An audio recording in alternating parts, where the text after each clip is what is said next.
Continuamos en Café Sin Rosca y esto es al César lo que es del César. Aquí decimos las cosas de frente, no nos tapamos nada.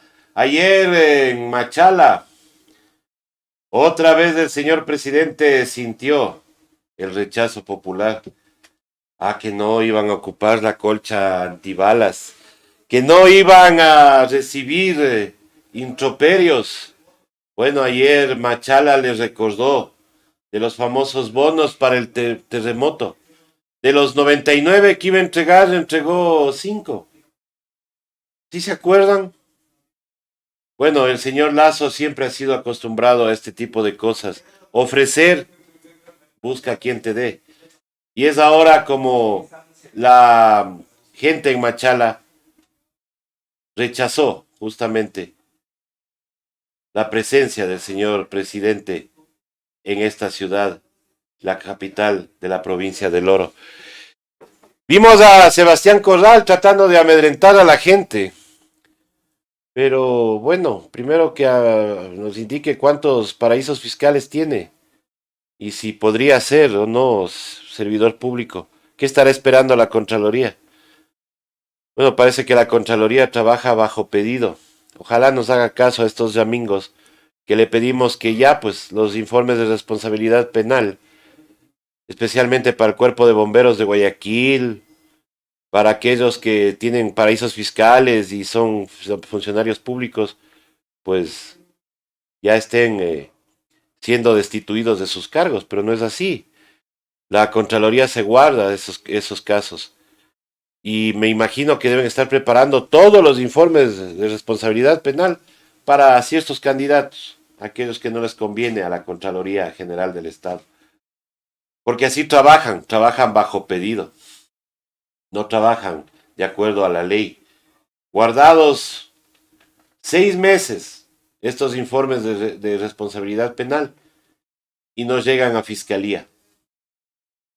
¿Dónde está la celeridad de la justicia? Para unos sí, para otros aguanten nomás.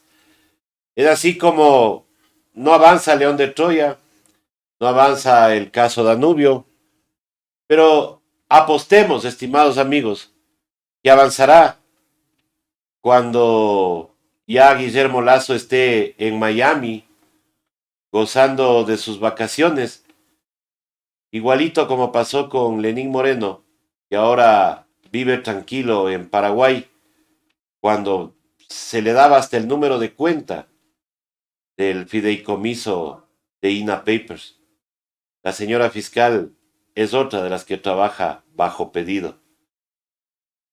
Vamos a estar pendientes de nuestro invitado. No sé si ya le tenemos, no está todavía. Bueno, vamos a topar el tema también de la inscripción de asambleístas. Hay asambleístas que repiten, lo dijimos aquí en este espacio. No había que sorprenderse ni de alegrarse, estimados amigos. No había que sorprenderse ni alegrarse, porque la muerte cruzada permite, o mejor dicho, no hay ningún impedimento en la Constitución para que los mismos asambleístas de la asamblea que ustedes dicen que era la peor puedan regresar a sus curules, puedan retomar el juicio político, a lo menos eso lo pienso yo, pero no sé si constitucionalmente se pueda, porque el juicio está ahí, todavía no se ha resuelto.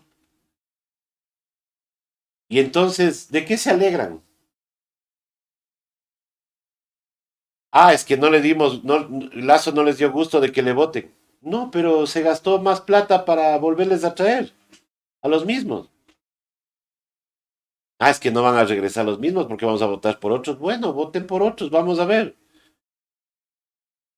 Vamos a ver qué asamblea conforman en estas elecciones. Porque ese es el asunto. El asunto es que puede venir una asamblea que hasta que pase la segunda vuelta, la asamblea pueda tomar las riendas, empezarse a bajar los decretos y no dejarle pues terminar de buena forma al señor Lazo, tanto que ahora se vanagloria y dice que esa es que ha sido la mejor decisión que tomó. Estamos ya con nuestro invitado, estimado, no. Mande. Sí, bueno, entonces vamos a, a esperar un poquito más y mientras tanto vamos a un corte comercial y esto ha sido al César lo que es del César en esta mañana aquí en Café Sin Rosca.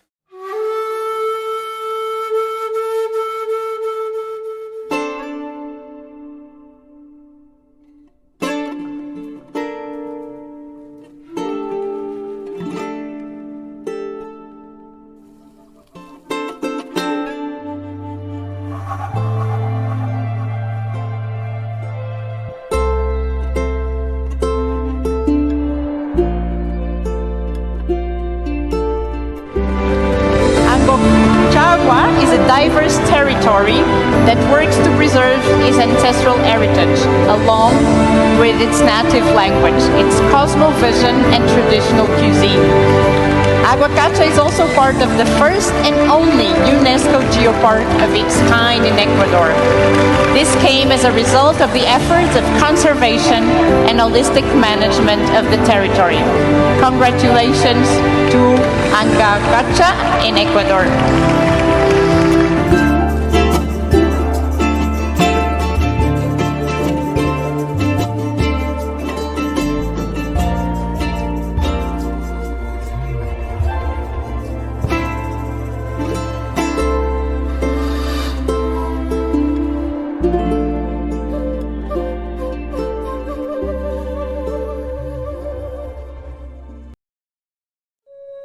Desde los Andes ecuatorianos, en las mágicas colinas aledañas al río Intag, provincia de Imbabura, nace un café, cultivado con amor por valientes mujeres a las que pertenece la marca Francesca.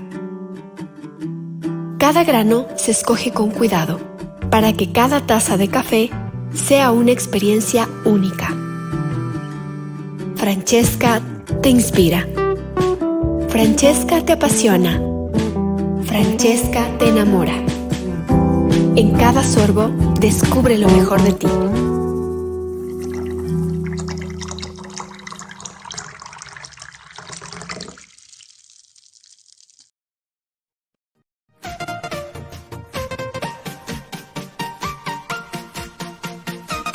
Café sin rosca. Continuamos en Café Sin Rosca y damos la bienvenida a nuestro querido amigo Agustín Burbano de Lara, con quien vamos a conversar. Empezó mejor dicho, se inscribieron ya los binomios y al mismo tiempo empezaron los ataques, empezó la violencia, empezaron a inventarse historias que a veces son hasta contradictorias, ¿no?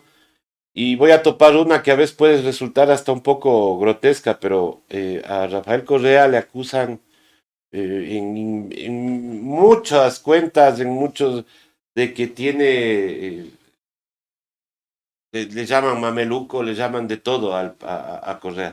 Y ahora resulta que la candidata es supuestamente la amante, o sea, cosas como esas se inventan en esta inicio de campaña cortita. Lo que nos asusta, ¿qué vendrá después si empiezan así? Y por eso empiezo con esto, porque digo, bueno, ahora parece que ser correísta es estigma, el ser el principal, la principal misión es acabar con el correísmo, porque hemos oído a algunos candidatos que dicen eso, yo soy el único que puede acabar con el correísmo. Bueno, ¿qué esperamos en esta campaña, estimado Agustín? ¿Y qué pasó con las ideas dentro de los partidos políticos? Hola César, ¿cómo estás? Un saludo a toda la audiencia de Hoja de Ruta, un saludo a Guillermo, gracias por la invitación. A ver, yo para empezar no habría que esperar un escenario, un entorno institucional y un repertorio de políticas institucionales antidemocráticas distintas de las que se experimentaron en 2021, que se empezaron a experimentar desde el 2020. ¿Y por qué te digo esto? Y es algo que siempre remarco, pero es necesario decirlo a la población. Guillermo Lasso obtuvo su victoria electoral gracias a un entorno institucional electoral que permitió elecciones violentas, que permitió elecciones no transparentes y que permitió elecciones en condiciones no democráticas. ¿Y por qué te digo eso? Porque una pluralidad de instituciones del Estado recurrieron a repertorios anticonstitucionales, extrapolíticos, para obstaculizar la candidatura específica de la Revolución Ciudadana, pero no solo la de la Revolución Ciudadana.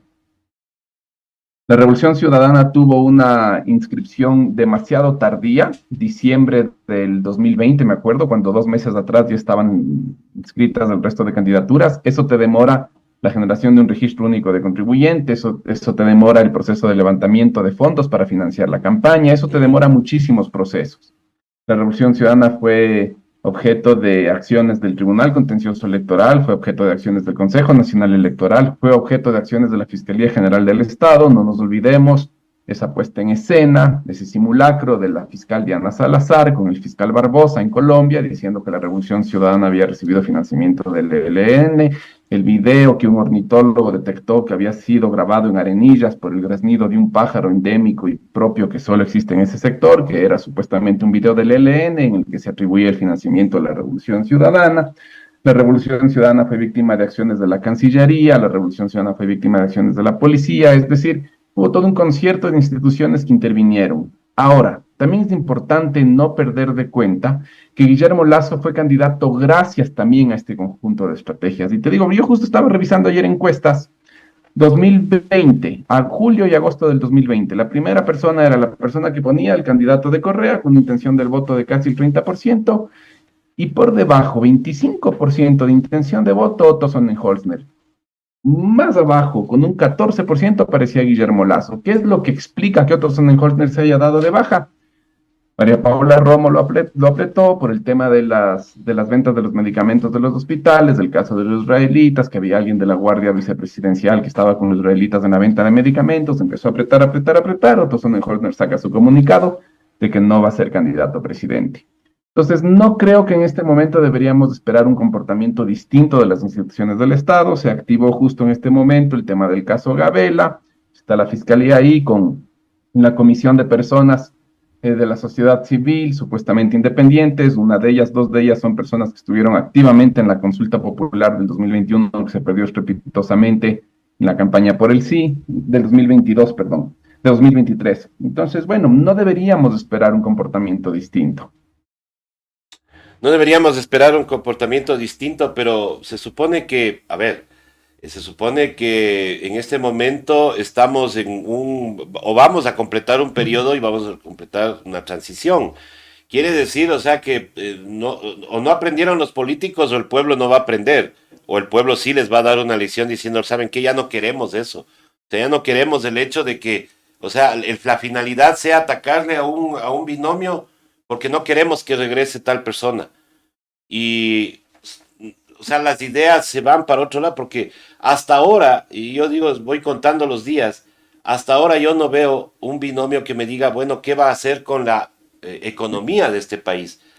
Todos hablan de la seguridad, todos te hablan de que van a acabar con el correísmo, todos te hablan de que, otros, bueno, te hablan de que van a recuperar la patria, pero ¿qué va a pasar con la economía de este país? Tenemos una deuda terrible con Estados Unidos, con el FMI, y nadie se pone a hablar de eso, sino vamos a combatir el crimen, pero ¿con qué plata? Entonces, a eso me voy. O sea, tendríamos que, no sé si plantearles a los candidatos que nos hablen de propuestas, más no de peleas internas, porque siguen en las peleas de los partidos políticos también, ¿no? Sí, y esto es algo que Pedro Donoso lo sabe marcar reiteradamente en sus entrevistas. Hay una ausencia de discurso del cómo, porque todas las candidaturas te plantean, queremos reducir la pobreza, queremos reducir el desempleo, vamos a mejorar la seguridad, pero ninguna candidatura te está planteando el cómo. Y la candidatura que algo lo hace, que es la de la Revolución Ciudadana, ese cómo se limita a voy a hacer lo que ya hice. Es decir, no hay una propuesta de futuro, no hay una propuesta de algo novedoso, es nosotros ya hicimos, nosotros sabemos cómo hacerlo y vamos a hacer lo que ya hicimos. Y a mí lo que me preocupa es que no sé si eso alcance. Entonces sí, hay una ausencia programática.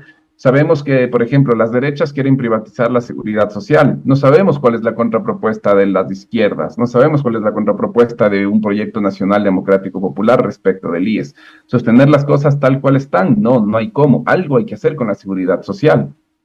Sabemos que la derecha tiene un plan muy agresivo de reforma laboral, de precarización laboral. ¿Cuál es la propuesta de las izquierdas? ¿Cuál es la contrapropuesta de las izquierdas? Sabemos que hay un problema en la balanza comercial, un problema muy agresivo en la pérdida de divisas en la balanza de pagos. La solución de la derecha es bajar los salarios internos para que la gente de clase baja no pueda consumir productos importados, se equipare la balanza de pagos y el país no tenga tanta salida de divisas en ese sentido. ¿Cuál es la propuesta de las izquierdas? Entonces, en ese sentido, sí, es verdad, nos está faltando desde el lado alternativo al neoliberalismo enunciar con más claridad y con más fuerza el cambio de esos planes de trabajo. Claro, pero recordemos también que Guillermo Lasso llegó con la propuesta de bajar impuestos y es lo que menos ha hecho. O sea, bajó, claro, pero los impuestos que le benefician a él y a su grupo económico. Y ahí a la ciudadanía, pues digamos, la palabra nos apercolló con la reforma tributaria que le pasó a la Asamblea y que obviamente fue aceptada, o no fue aceptada, sino que pasó por el Ministerio de la Ley. Sí, y que tiene un componente de gravedad adicional, porque durante el gobierno de Guillermo Lasso se prometió que se iba a corregir, para mí una barbaridad, el gobierno de Moreno. El gobierno de Moreno a las clases medias de los sectores populares les cambió el impuesto a la renta por un impuesto a los ingresos. Usted va a pagar el 2% de todas sus ventas, el 2% de todos sus ingresos. Guillermo Lasso hace la promesa que va a corregir esa bestialidad y lo que termina haciendo es subiendo el impuesto a la renta a las clases medias y lo hace eliminando el concepto de impuesto a la renta porque está eliminando las deducciones prácticamente de los ingresos. Entonces, y esto ocurre al tiempo que se generan más exenciones tributarias para la gente más rica del país, para el 1%. Al momento que se eliminan el impuesto a las herencias, momento que empiezan a bajar el impuesto a salida de divisas, medio punto porcentual cada semestre, y esto ocurre en un momento en que se envía un proyecto de ley, en este momento de económico urgente, que todavía no recibe sentencia de la Corte Constitucional, y que establece para mí dos cosas que son ultra preocupantes. La primera, se quiere ampliar este concepto de zona franca. Existen estudios de sobra en América Latina que la zona franca no han sido clústeres de desarrollo, no han sido clústeres de construcción de mejores condiciones de bienestar social, en ningún lugar, ni en Perú, ni en Centroamérica, ni en México, ni en ningún lugar. Pero además existe una disposición en ese proyecto de ley urgente de Guillermo Lasso que lo que implica es que el SRI ya no esté obligado a hacer público el listado de cuánto pagan sus contribuyentes y cuánto adeudan sus contribuyentes, lo cual ya le quita al sistema tributario, primero, un principio de justicia tributaria, pero segundo, un elemental principio de transparencia. Entonces, si a esto le suman las declaraciones de Guillermo Avellán de que el Estado tiene que subsidiar los costos que están teniendo la banca para adquirir crédito externo por el alto costo del riesgo país, que es producto de la inestabilidad política, que es producto de una catástrofe autoprovocada por el gobierno de Guillermo Lasso, ya es demasiado explícita la opción del gobierno de Guillermo Lasso, por sus amigotes y por los sectores económicos más concentrados, en desmedro ya no solo de los sectores populares, sino también de las clases medias que apoyaron electoralmente este gobierno. Exactamente, y esa es la preocupación que queda en estos meses que le toca gobernar, de que primero no pasa ni el primer decreto, él ha mandado otros, pero todavía ni siquiera el primero tiene sentencia, y lo cual nos deja en, como decir, amarrados de manos, ¿no? Estimado Agustín, yo quiero agradecerte por haber estado con nosotros, mil disculpas por esta falla que tuvimos tecnológica nosotros de información, de darte mal el link, pero conversaremos nuevamente para tener más tiempito y seguir analizando este tema que está empezando, que es el tema de las elecciones. Estimado Agustín, muchísimas gracias. Tu mensaje final a la ciudadanía. César, un abrazo, gracias por la invitación, un saludo a toda la audiencia. Muchísimas gracias. Ha sido Agustín Murano de Lara. Nosotros regresamos luego de este corte con las noticias de la comunidad.